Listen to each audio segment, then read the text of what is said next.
It's time for a solo playthrough of Stupor Mundi.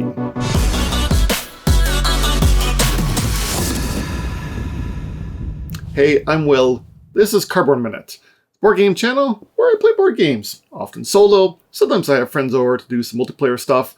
Love to do really comprehensive reviews, so hopefully by the time I'm done, you'll get a good feel for whether this will be your next favorite game or not, or certainly whether you'll enjoy playing it. And maybe, hopefully you'll be a little bit entertained by me playing it too. This game has been designed by Nestore Mangone and published by Mundi Games. And I'm hoping I'm pronouncing those properly, and I apologize if I'm not. And this was a Kickstarter that was recently delivered not too long ago. Had some chance to play it with people and a bunch of solo games, and now it's time to give you guys a good look at it. This is the deluxe version of the game with the, I think it was the Baron edition, as according to the Kickstarter, that came with the plastic figures for castles and walls and things. And, I'll cover that a little bit in my review, although I cannot compare it to the wooden version because I don't have it. Like I said, I'll try to walk you through the rules as I play. This is not a full teach, but you'll get a good solid feel for how the game works by the time we're done. And with that, let's head down to the table, and I'll start my really quick overview. So, what we're doing in here is we are playing until either a player has completed their castle, or the edict tiles have all been gone. I believe we cannot replenish, not gone, can't replenish or can't replenish the cards. So this can be a very player-driven game, but there is an AI deck in this case that will be playing alongside me here, and you'll see how that works. On my turn, I play a card, and I either play it face up to do the action that is shown on it, and most of them are relatively simple actions, like just get the wheat cube. Or I play it face down to my board here, and let's see if I can grab an extra board so you can see.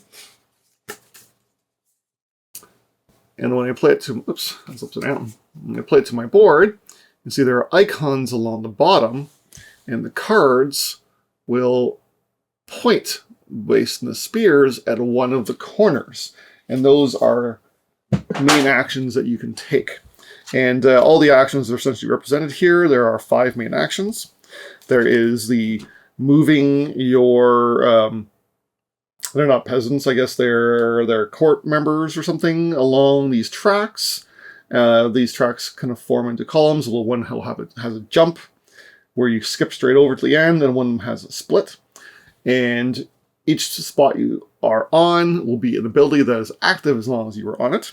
Then the next one is the, maybe we'll show it again. Next one is the scales, which will be trading around here. We will get to do some movement at our start of our turn, but it's optional. And then we will build our castles. We will recruit allies or enemies of the crown, and we'll see how that goes. And we'll purchase new cards. All this is tied in to where your boat is around the board. We have a central, I guess the center board is here, but this board is where you're going to be spending most of your time at, because everything you're doing is based on where your boat is. So let's begin, and you'll see what I mean. And to start, I have $7, and I have a stone and a wheat. I cannot store any more, or so I can store one more, but in order to unlock the storage, one more cube per wall segment that I built. And let's see, do I want just another wheat to start, and I can get straight into building stuff? I do want to eventually maybe finish off some of my castle. I would like to build some of these larger keeps, because they'll be unlocking permanent abilities that are all very strong, but finishing a tower segment will unlock some, end of round scoring. And of course, a round is when no one can play any more cards. So I think to start, oh, that's a good one. That's cards and recruit a card, $2 and recruit a card. Maybe I should just go ahead and start recruiting cards first. But I don't think there's anything I want quite yet. So I'm going to move the space. I think, can we see the boats here? I think if we lay them down, you can see them better. So I'm going to move a space as free. You can pay a coin for each additional space you'd like to move with no limits. And but I think that's as far as I want to go. And I don't have enough wheat to purchase a person. I really need to get a wall out or something to increase my storage. I'm maybe moving along the tracks for abilities. Let's do that first. So I'm just going to play a card face down. And we're going to move along a track so I can pick any one of these three and move over here. And now I'm on the ability of whenever I play one of my default cards, I'm going to draw a card from my deck, since this is essentially actually a little bit of a deck builder. So that will be pretty handy moving forward. Now it's time for the AI to go. They are essentially just going to be clearing things and activating edicts to kind of speed the game along. So here's an example. The boat's not moving. And they're doing Edict 3, which is add 2 more walls to castle and a keep. And they don't have to follow building rules like you do. You have to have a wall supported by a tower, except for your starting one, which is a little wonky. And then they will remove it and replace it with the next one in the same position. So they're already off the bat building up the castle. And just the way the solo works, that there is no allies that help the King Frederick II. They're only ones that want to see him not succeed. So the AI is basically in direct competition with me in that case. And now I could, so on my turn, I will move around the board here. And do I want to move again? Maybe I kind of do. So I'm going to pay a coin to move again. And I'm going to play this card, which is gain 2 coins and then buy a card. And so I'm going to spend 2 on this card right here. I can only buy cards or recruit people or trade at a location where my boat is. And the good thing is you get to do the ability as soon as you buy the card. So I've just made some money on that one. And I get to move another person, or the same one again, which is pretty nice. You know what, let's do that. I'm going to move, and I have to pay a wheat because I've just jumped across. Although, do I want to do that now? Yeah, I think I'm going to. And move and pay wheat. Okay. Yeah, it's going to go, and they are going to move a space and remove the card, which the cards only refill at the end of the round. So, yeah, it's very simple. And there's just a little thing that I'll show you when to reshuffle the deck. I do want to keep moving. And now this one here, if I move at least 2 spaces, I can do a trade. So I think I will do that right away. Let's go 1, 2, so that's going to cost me a coin. And I get to immediately do a trade for free. Or not, I still pay the money, but it doesn't cost me my action, which is pretty nice. So when you do trade, you can do a trade for each of the things that are there, once each. I can only afford the $4 for 2 stone, which is still pretty nice.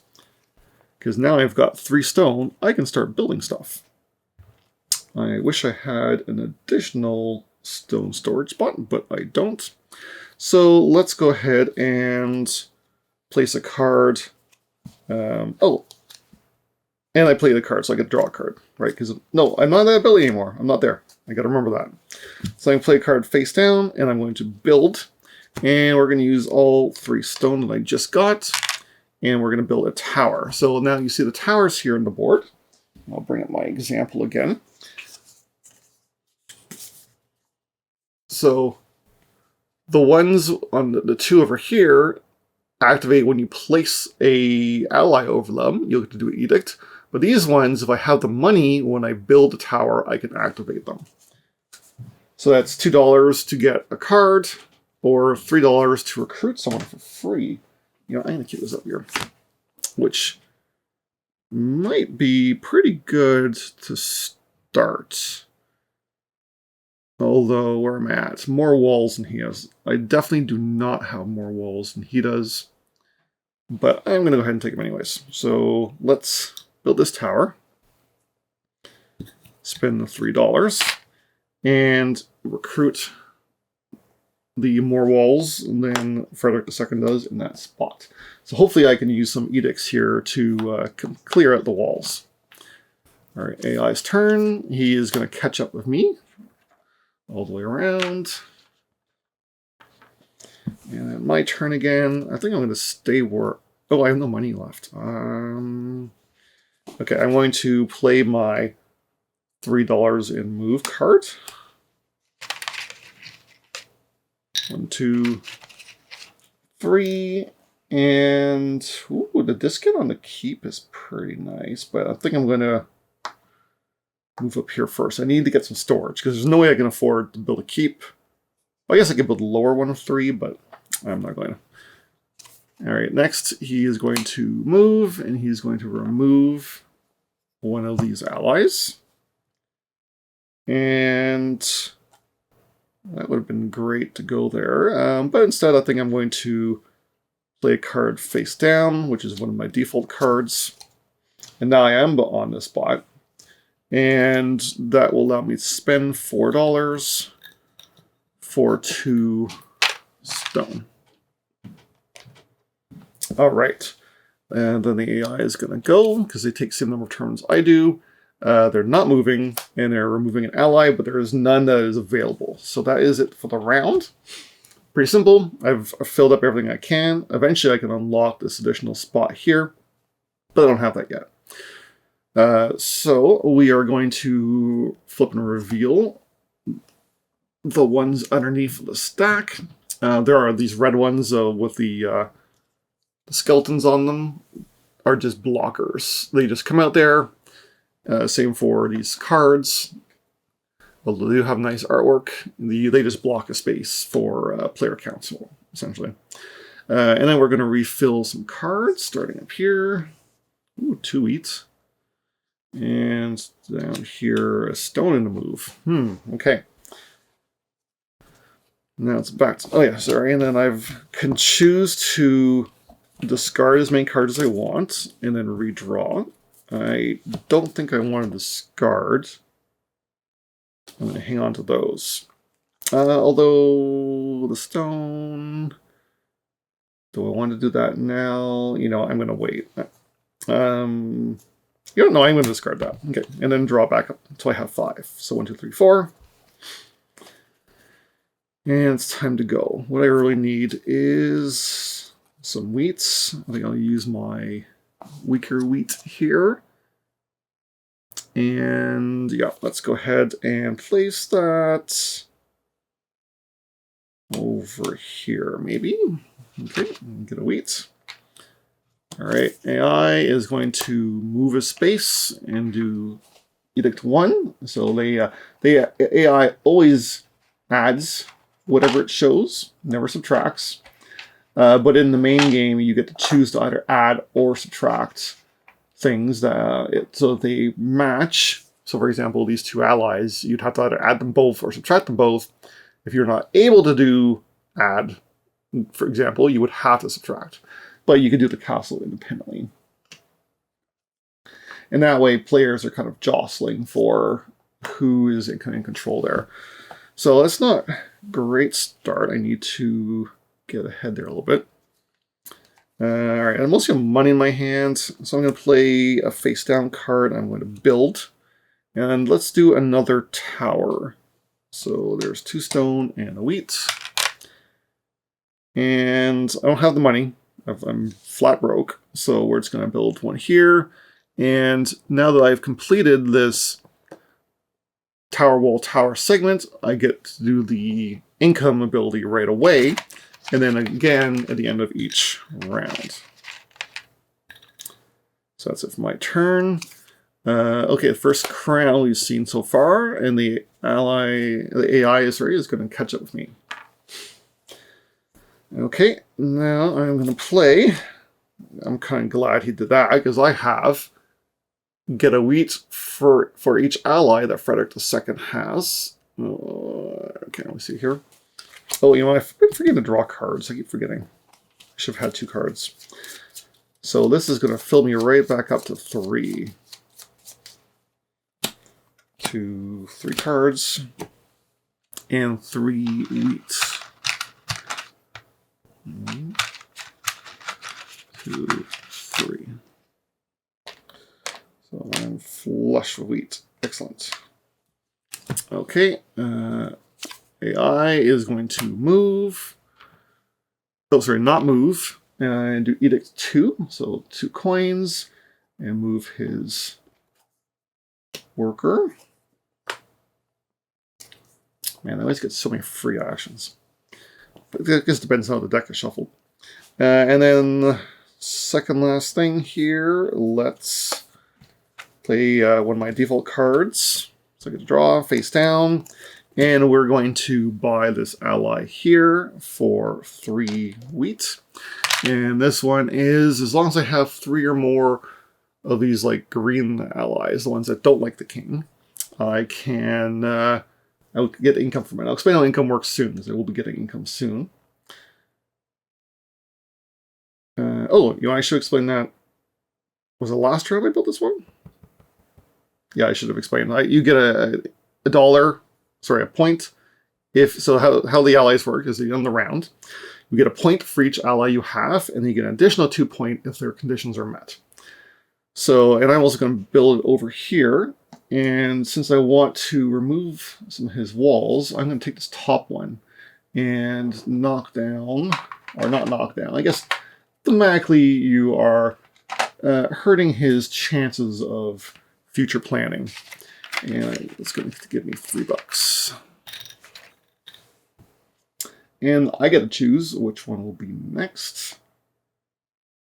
I would love to remove his towers, but I don't know if I'm going to be playing anything soon. That will give me an edict, so let's do that. Okay, AI is just going to move. Okay, let's see, what can I do next? I could move a guy. Or, oh, I can trade. I got money now, so maybe trading is probably a good idea.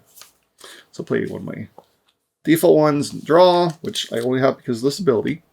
And we're going to trade. So this will be $4 for 2 stone. Okay, AI is going to move and do Edict 2. So he's adding a tower, moving his guy forward, and he is adding an ally. Told him.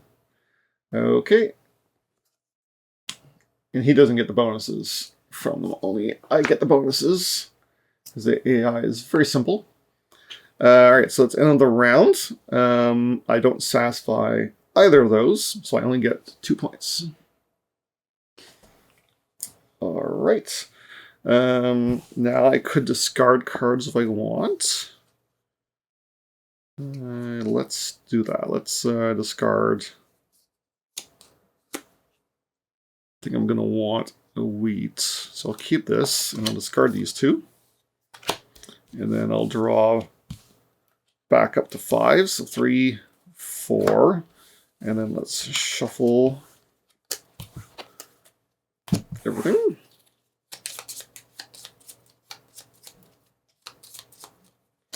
Five. And you'll probably notice here, there's a ring on the table. This is the first player marker. This ring. It came with, I don't know if it's just deluxe version or not, but it came with the ring. And let's see, what can I do here? I really need maybe a wheat. Oh, wait, sorry. I also get my money income. Got my points income, and I have money income because I've completed my tower section. So I should probably build the wall next, I would think. Yeah, I'm going to move, play single wheat. Okay, AI is going to move and do Edict 3. So he's going to gain wheat, gain coins, and move his person. Man, he's just blitzing through these. Crazy. And I can build. So we're now, yeah, we're going to build over here. 2 stone and a wheat. And we're going to do a wall section. And do I want to double edict and just knock them down? That might not be a bad plan. So let's spend the extra $3. 3 to do this wall ability. I could build the wall normally, but I can use the ability. So I get an edict there. And I'm going to be building here and get another edict. So I'm going to be doing 2. And first, let's do this one, where we get tower, tower, wall. And I get a stone for my troubles. Or wheat. Which one do I want? You know what? Let's grab the wheat. And then that goes away. And I'm going to replace it with this one. And do that one. So wall, tower, and reduces money. And I'm going to grab for that another wheat. Actually, no, I'm going to get stone this time. Okay, and let's see what's going to come out. Sure, we'll bring that one up. Alright, so I've knocked his castle down pretty far. Okay. There we go, it's the second crown, so he's going to catch up with me. And then we're going to shuffle this deck. So, not too bad. He got through most of the deck. I mean, he did draw a lot of his edict cards, which I don't know if that's a good thing or a bad thing.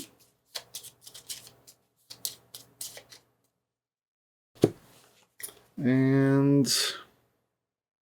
yeah, I think we're going to have to just use my purchase. This is a basic card, so I get to draw one.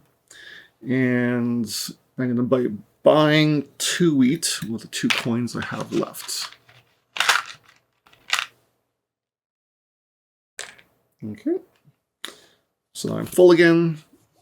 AI is going to not move and do Edict 3. So wheat, wheat, money. So far so good. And let's do a... I don't want to waste any of these cards. So have I been drawing? 1, 2, 3... I had 5. I should have drawn an extra card. Because I played my default ones. And we're going to do a... sorry, we're going to move first. And then we are going to take an ally. And I'm going to pay the 2 wheat. And grab this one, which means I have more towers than him. Which I do right now. And I have 3 things. So that's excellent. Alright, he's catching up with me. Got no monies, got no monies. Sure, let's pay the face up 3 coins and move a person. Let's move over here to get discounts of 1 stone on a keep, which I think will be nice. I would like to start building those. Alright, and then he is going to move and remove... Oh, that's one of the easier ones too. This is... you have total more things built than he does. Darn. Okay, so that is the round. Now we're going to do scoring, so I get $3 because of my income. And then I got... I satisfy that, Well, and I satisfy that too. It's perfect. So that's 9 points. Whew. Big jump for being able to satisfy things. Excellent. Okay. And then we refill stuff. Those are empty now. This one flips. Oops. That one flips. Have more money than he does. Ooh, he's got 15 right now. And I think that's everything. So, okay. Discard. I'm going to keep my 2 cards. So 2, 3, 4, 5. Okay, so I would love to get a couple more stone. Where can I buy stone? All the way over here. I'm not at the spot where I can shop if I move 2, which is unfortunate. And can't get more of those guys. I could get a card. Maybe that's a good idea. So I can do move. And then play this, which is one of my default cards. And it gives me $2. And I can buy a card, which will be $3. For this one, which will give me a stone and a movement. So let's go to this one here. So we'll spend a wheat to jump up there.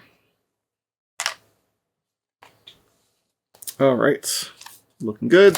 Move 1. And I'm going to use that card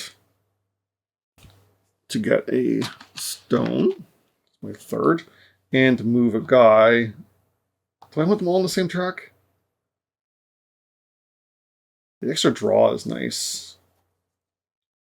Kind of do. They're not all going to get to the end by the end anyways, so it's fine. Okay, AI is not moving, and he's doing Edict 2, so stone, wheat. It's fine, I don't need to beat him on those right now. Although he is blitzing through these pretty fast. And we are now going to build here. With my discount, I want to spend 3 stone to build the 4 stone location. And so I have the money for my special. I do. Don't have the wheat for all the movement though. So I think I'm going to do one of the regular guys here. And so I've got myself an edict coming up. And I would love to knock down his walls. Can't right now. I can knock down his keep. Send the guy backwards. What's left? There's money, people, movement. So maybe that's a good one to work on. But I don't want to lose my existing standing. Let's just play it safe. We'll take the... oh, right, under resources. What do I want for resources? I think a stone would be lovely. But I'd have to put 2 keeps out if I did that. Is the keep person out? No, I think he got rid of him. So, you know what? It's fine. I don't care if he gets keeps. Not really helping my position. Yeah, you know, I'm going to take the money one instead. So we're going to remove one of his people and move him back by 2 and get $3. Oops. And we're going to put this one up. And I'm playing with the extended length solo game, which adds some extras to... that's 3 extra random ones from the higher player count pieces. Okay, that is me. And he gets a crown. I think that's the first crown of the set. And he's going to catch up to me. Okay. I'm at the move 2. So 1, 2. So $1 for the second movement. And I can do a free shop. So I'm going to spend $4 for 2 stone. And I could build another keep. That's interesting. I could also get some wheat firsts. Oh, that's right. I'm because I built this keep. I forgot to mention this. Because I built this keep, it's might be the hardest little symbol there. When I play a card face down, I could do both the corners. So that is pretty important. Because I could do a build. And could I then do the trade? I don't have the money for that. Unless I build something with edict and I take money. That is a possibility. So let's try that. So we're going to build. Oh wait, no, I need a wheat first. Okay, let's back up a little bit here. Use my wheat action, and we'll just get 2 wheat. 1, 2. Okay. AI is going to do number 3, so he's adding a keep. And he is getting stone, and he's already maxed the wheat. Boy, we're finishing this pretty fast. Okay. Oh, I keep forgetting to draw cards. Man. So now we're going to do a face down. Okay, I think I can do this. So I'm at a discount for keeps. So it's going to cost me 2 stone and a wheat. And we're going to build this one.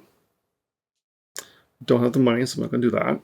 And this lets me unlock my additional slot here for card placement. And it also gives me an edict. I'm going to take the money edict and reduce, and go back. And then let's put, this one's probably safe to put back up. Oh, and that's it, nothing to refill. Okay, and then I can now trade and spend my $4 to get 2 stone. Amazing. Okay. AI, he's going to catch up, and then he's going to, oops, shoot. And then he's going to shuffle. And this game is going fast. Whenever they build a ton of edicts, it's always rough.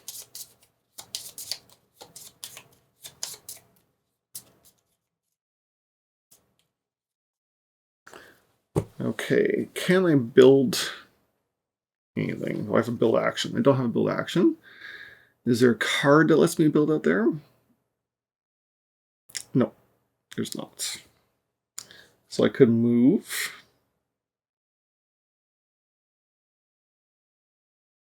And work towards one of these bonuses, maybe? So let's move up that way. Sure. Sorry, we'll discard. So $3 and move. Okay, and AI is going to advance and remove helper. Okay, it's in the round. I can discard.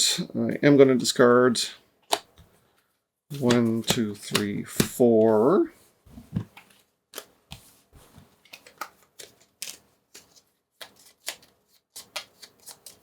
$5.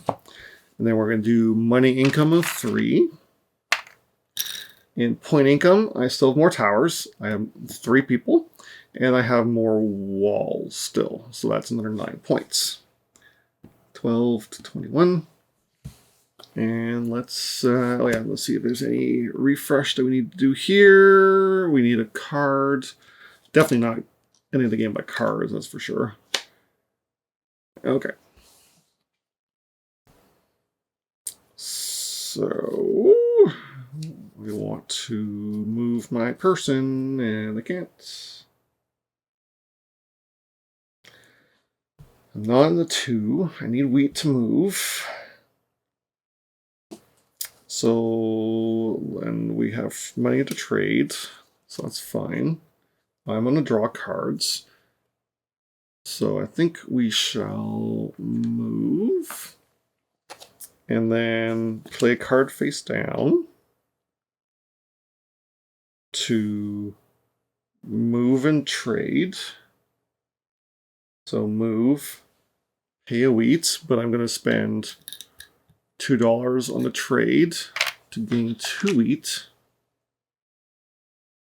Oh, I can spend 2 stone for $8, but I'm kind of okay for money right now. Okay, and the AI is going to move 1 and do number 1. So he's placing that. He's moving up stone. He's moving this person. And he's going to fill that up. So as soon as that one's gone, we can no longer refill, then it'll be done. It's pretty soon. All right, let's face down, build. Do I want to move?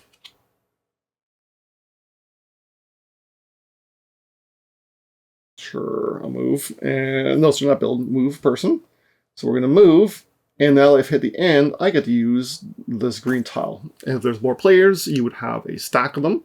But for solo, I only get 1. And I can build a tower for free.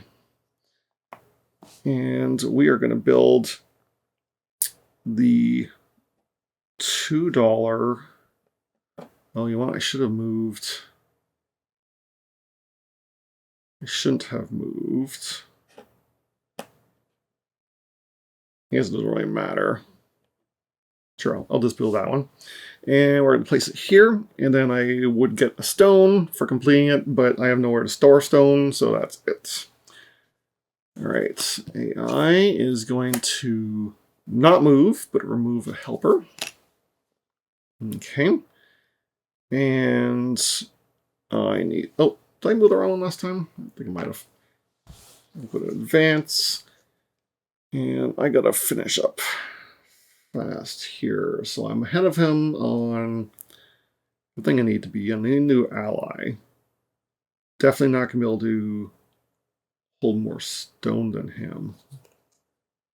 More people? There's only 1 opportunity to remove people. So that's probably my best bet. So I'm going to spend $2 more to move all the way over here. Unfortunately, I can't trade. And I'm going to play the people build. And we're going to spend the 2 wheat to take her and do an edict, which will be remove a wall, lower the wheat, remove a person, and get $3.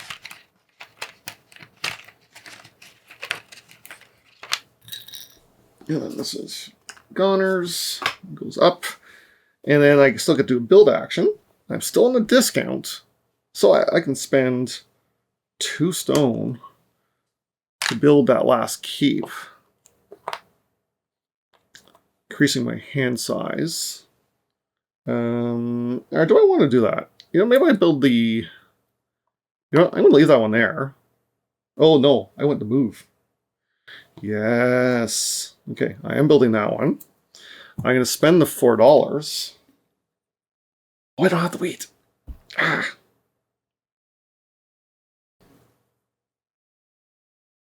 If only I had the wheat. Oh, no, I do. No, I don't. Edict first? I do. Okay, wait. So we are building this one. Oops. A bunch of stuff over. And we're building that one. So hand size is going to be going up. We are going to be doing an edict. And I'm going to be lowering the stone or moving both keeps. Whew, got nothing left. And I'm taking the wheat because of it. And I'm spending the $4. Here we go. For the grand building action to move twice. Spend the wheat here. There we go. And gain 2 points per helper I have. So it's 8 points. 21, 29. Awesome. So we cannot refill. So we will end the round. Ally is going to move, and he's going to do Edict 2, which I think he just defaults to the next thing he can do.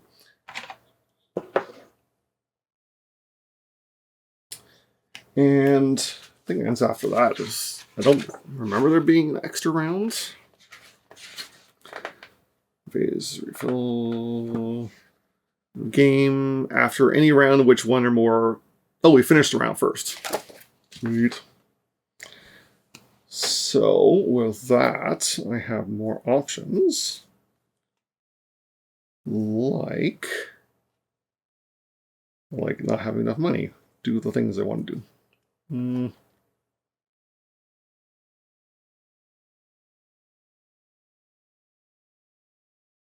I need the monies. I need the monies for trading. Okay, if I do wheat, and then, no, if I do cards, I can get wheat. Okay, yeah, let's do this. So face down, so I draw a card. Ooh, okay, and we're going to do cards, purchase, for... Oh, that's not going to work out, because I'm spend money to get money. Oh, yeah, I can always move first.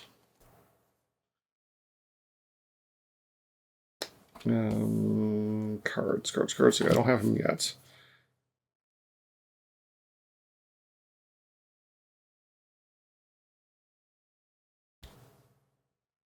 Cards, 2, so I can get 1 wheat there.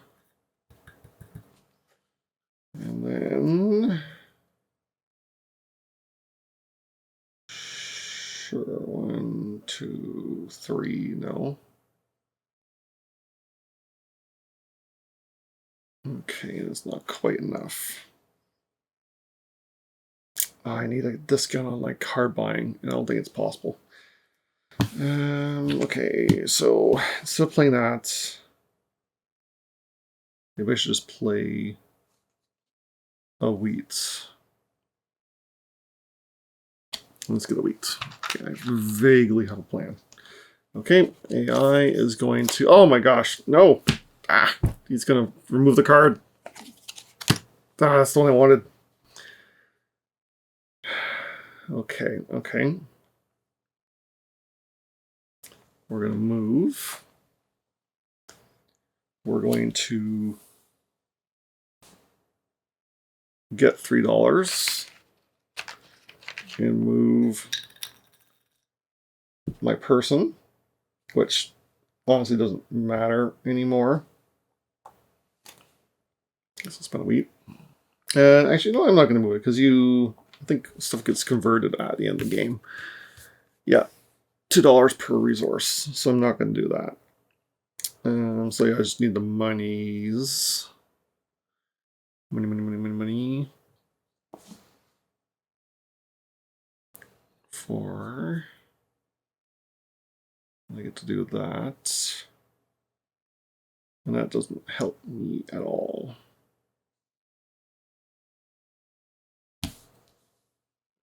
Okay, well, let's just finish it off here. So that's there. Oh, sorry, he's No, I did the wheat. Okay. No, I didn't. I did the money and the move. I'm not moving. Okay, back on track. Yeah, he's not going to move. He's going to play 1, which is going to add a keep. Fine, don't care. Oh, actually, the wall matters. And the stone. The wall matters because now I don't have more walls than him. That's okay. We got this. We got this. We are going to now trade and build. So trade $4 for 2 stone. And then build. And we're going to spend those 2 stone. And we're going to build a wall. I don't have the money for anything else. And that is going to let us do a trade action, which I don't have a trade action to do, but that's fine. That puts me at least a wall hit. And then the AI is going to do nothing. So then we do final round. So we do, so I get $3. That's not final round, final income, a stone. And I could do a trade, which is not really, it's kind of pointless because I'm spending $4 to get $4 worth. So whatever. And then income. So I beat him, I beat him, I beat him, and I beat him. So that is 12 points. 31, 41. And then we do endgame scoring, which is very simple. It's just 1 point per structure built. So 3, 4, 5, 6, 7, 8, 9, 10. 41 to 51. And then we 2 players. I don't think I get the 4 points for having more structures than he does, because there's no, the AI is not actually building anything. So to assume I don't actually get the 4 points in the game, doesn't actually say in the solo rules. So I would just assume not. I don't get the 4 bonus points for having the most things built. So whatever. And then we can convert. So $4, and then 6 for a point. $6 for a point. And that's a final score of 52. And if we are playing with any of the expansion modules, there would be extra points for that. All right, and that is a full solo playthrough of Stupor Mundi. And let's now give my review. All right, so that was a full solo playthrough of Stupor Mundi, and which I actually believe stands for Wonder of the World. And although is Frederick II's castle a Wonder of the World? I don't know. I don't even know what it looks like. I should probably look up and see if it is a real thing that exists. Yeah, so we're going to take a comprehensive review now. We're going to take a look at different aspects of the game and go in detail in ways that will hopefully help inform your decision whether this is a game that you might want to play. Of course, if watching the playthrough isn't enough for you, and I'll give some thoughts and reviews and opinions into that, but hopefully there'll be enough empirical data there that you can make informed decisions. And first, let's start off with components.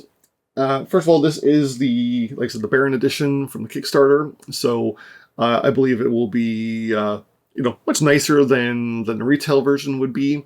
The retail version, I believe, would be wood pieces, which they also offer through the Kickstarter. But the plastic pieces are very nice. They weren't that much extra on the Kickstarter. And every building piece, every wall piece, every tower piece is different. Even the ships actually are different colors for the different players. So that's a really nice touch that they made them all unique. I like that quite a bit. And the cards are good quality. All the pieces are good quality. The insert, if you do have this version, is quite nice. Each player color set comes in its own organizational little box here with a snap-on lid. There's a bunch of these that contain the different pieces of the game. My only negative, well, actually, I guess I should say the ring. There's the metal ring, which is like a weird, cheap weld thing, but it's fine. It works. Like it's for like a toy ring. It's nice. It's not nice for a regular ring, but they're not going to put a nice ring in the game for sure. The cardboard is good quality. The figures are good quality. It's all, it's quite nice thick pieces. So it's all very well done. The artwork, there's not much of it, but the people have characters. The card art, there is some recycled card art, but the art is still quite nice. And, the layout may be a little weird for the tracks, but it does allow for changing out those bonuses. And there's a whole bunch of them in the game, too, to swap out. So you do get a lot of variety. And overall, it's a nice-looking game. It is more colorful than your average beige Euro, but it's still very much a beige Euro. So take that as you will. And the last thing I'll cover on some components is, I don't know if this is just because of the Kickstarter edition or not, or I guess GameFound edition, whatever, the crowdfunding. But the box is, from the front is a relatively standard Euro-long box. Like most of the other ones you've seen out there, you may have on your shelf. But it is super thick. Like, is the double book thing because it's bigger because of the expansion? The other box is smaller? Like, I would almost rather a smaller box, honestly, than the fancier components. They are not really needed. Even though the trays are nice, you literally remove every single piece in here to play. So it's no different than just having them all in a bag and just dumping them out. Right? It doesn't really matter for gameplay to have fancy trays. Dual layer player boards, yes, they're very nice. But yeah, when it doesn't really matter, the insert becomes less useful and actually makes the game harder to put away than just putting things into colored bags and then away you go. So take that as you will. Graphic design, I will cover graphic design. Like I said, some of the flow is a little strange. You will have to explain to people how things work. But once they get it, they get it. Iconography, everything is very well laid out. It's very clear. No one I played this ever asked what something did. They pretty much always knew what it did looking at it on the rulebook. With the one exception of, I did have to remind people that when something has a number with like a line on it, it meant yours, unless there was the little yellow symbol on it, like some of these figures. If it had the little yellow and black lion, that meant Frederick. So, because there were some cards that dealt with Fredericks or not. The ones that combined like the mini edicts, were a little awkward to explain, but honestly, once we got over it, it was fine and flowed smoothly from there. And the iconography, like I said, was good. Clarity is all very easy to read and works well. I do wish some of these icons were a little bigger, but it's fine. So the theme, I don't know a whole ton about this point in history, but I guess the idea of, King Frederick II wants to build a castle, and you are kind of hurting or helping his contributions towards his castle, while also building your own castle. So that makes sense.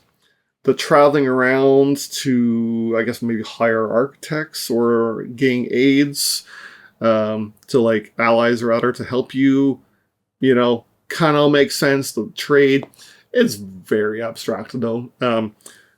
Although while it is very abstracted, the fact that you are building a little physical castle is kind of awesome. I'm not gonna knock that. It is a lot of fun.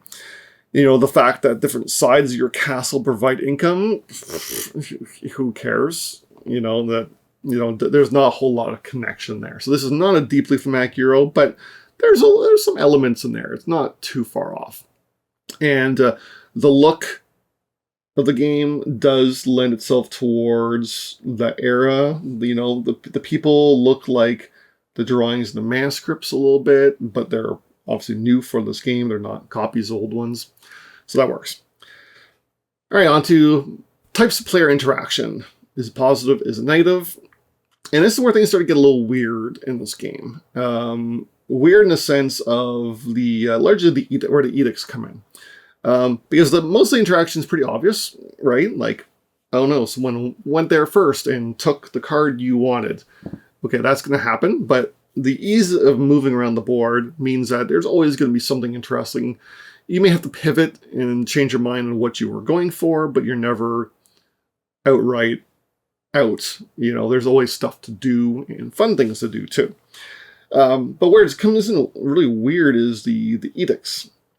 And the edicts, because you're either adding or subtracting things, you will find that certainly for the first chunk of the game, until people have a bunch of allies, the people will just, you know, they're not necessarily looking to hurt you, but they'll just take an edict because they want the bonus resource attached to it and end up, you know, hurting your point scoring by a significant amount, considering the allies are almost the entirety of your point scoring.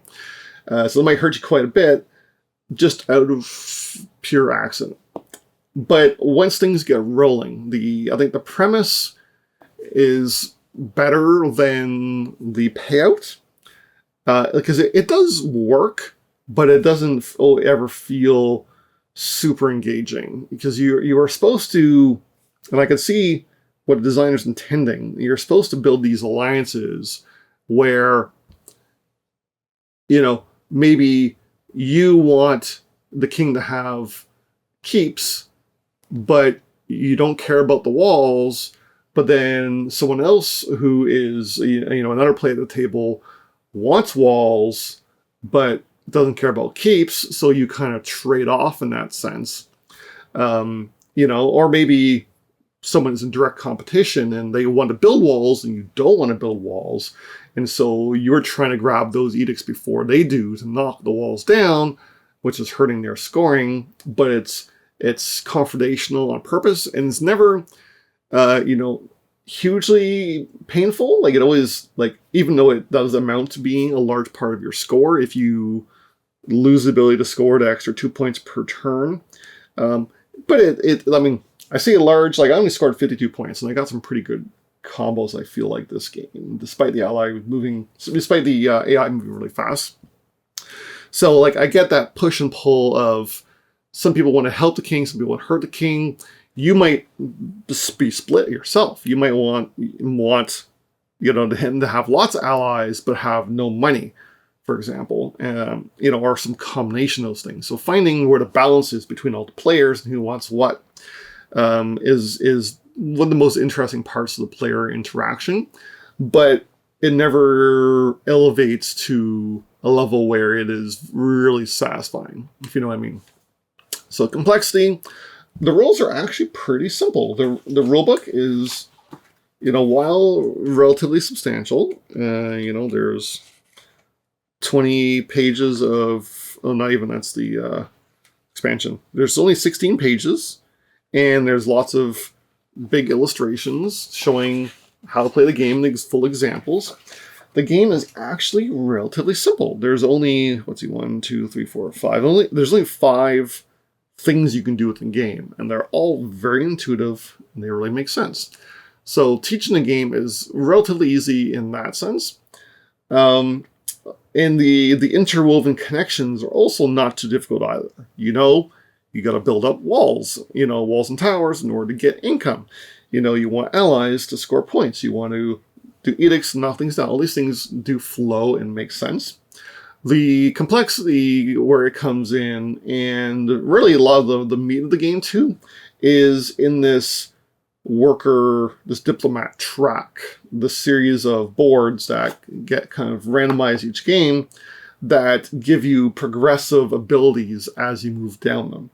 So you may jump on certain abilities and position your people to leverage some future activities you're working on, and then later shift them on towards different things for other types of bonuses or discounts, or big one-time bonuses or big one-time scorings.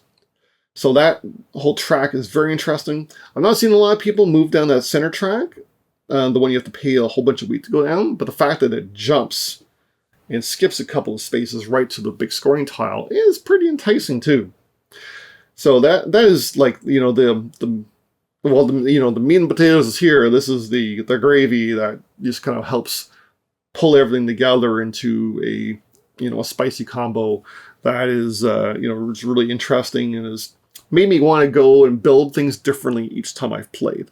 Otherwise, I feel like the game would be a little more scripted in how you played, but this really changes it up, and the fact there's a good chunk of tiles means it's going to be different each time. So, and of course, your choices are going to be relatively narrowed. While there's some AP on how to get things done, or how to get the resources you need, your choices are still limited by where the cards go, and the fact that you can always place face up or pick a corner means even if you only have one slot left, there's still essentially 3 things you could potentially do. So it's good there. Tactics and strategy, obviously long-term strategy. You do want to look at your allies and how you want to help or hurt the king. That doesn't kind of formulate till later on, but you do want kind of the plan for that and for how to build your castle. But there's certainly a lot of tactics involved. Who's taken what, especially in higher player count games. Things disappearing quickly, stuff moving, the castle coming and going constantly. There's a lot of tactics in there and turn play, what cards you get in your hand.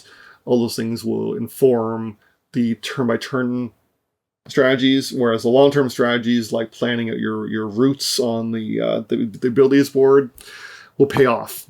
In terms of luck, there is not a lot of luck here, although, obviously luck of card draws, which things flip over. The larger amount of luck is, I wouldn't say luck, but you don't always know what other players are going to do, because, especially because if they don't have a lot of allies yet, it's not always clear which edict they're going to go for. So things can kind of turn around a little bit until people get settled. So it's harder to read the room, but there's still minimal luck here in the game. Length can get a little long, especially with playing with new players. And because of the game timer, there may just be not a lot of edicts going out. Like, I think we ended our game, I think it was with castle building. We had the last multiplayer game I played, 2 players finished their entire castle, 2 players finished their entire castle on the last round of the game, which here I'm still 3 away, even though I got like a free build and some combos. So length definitely can run a little long. Solo, as you saw, it's not that long at all, and the AI really rushes things. Even though you're not scoring, you do get a little blurb about how well you did, which, by the way, 52 points. I did a feudal lord, apparently. Okay, all right, not bad. And would I recommend it? So this is a tough one, because every time I've played this, I keep waffling on, is this game going to stay in my collection or not? And I think for the time being, it will, because I do enjoy playing. I do very much enjoy the puzzle and the card placement and the building your castles and the routes on the abilities. I super enjoy those. That puzzle, the moving around the board, all those elements are just fantastic. They're a lot of fun to play with. The one thing I'm a little torn on is how to get the points. And this is what's hard to teach people, is how do you score? And really, most of your points are coming from getting allies, keeping them happy, and scoring them over and over again, while taking advantage of some bonuses here and there. And controlling that and the timing of the edicts is never really satisfying, and that kind of especially when you don't have a lot of control over what's happening, and that kind of pulls things down. Like, I've played even against AI games where they just lucked into just absolutely hammering me and building the entire castle and keeping it built. Whereas, this game I just played, I almost had it completely destroyed at one point. So it's a little strange in that sense, and it's hard to wrap my head around. But again, the core puzzle of the game is quite a lot of fun. So if you like what you see here, do check it out. And with that, first, I'd like to thank you for watching, especially this long, since I tend to ramble on and I'm going into detail. So please like and subscribe as well, especially if you like what you see. I'm, a small independent channel, so it really helps a lot. And hopefully we'll see you next time.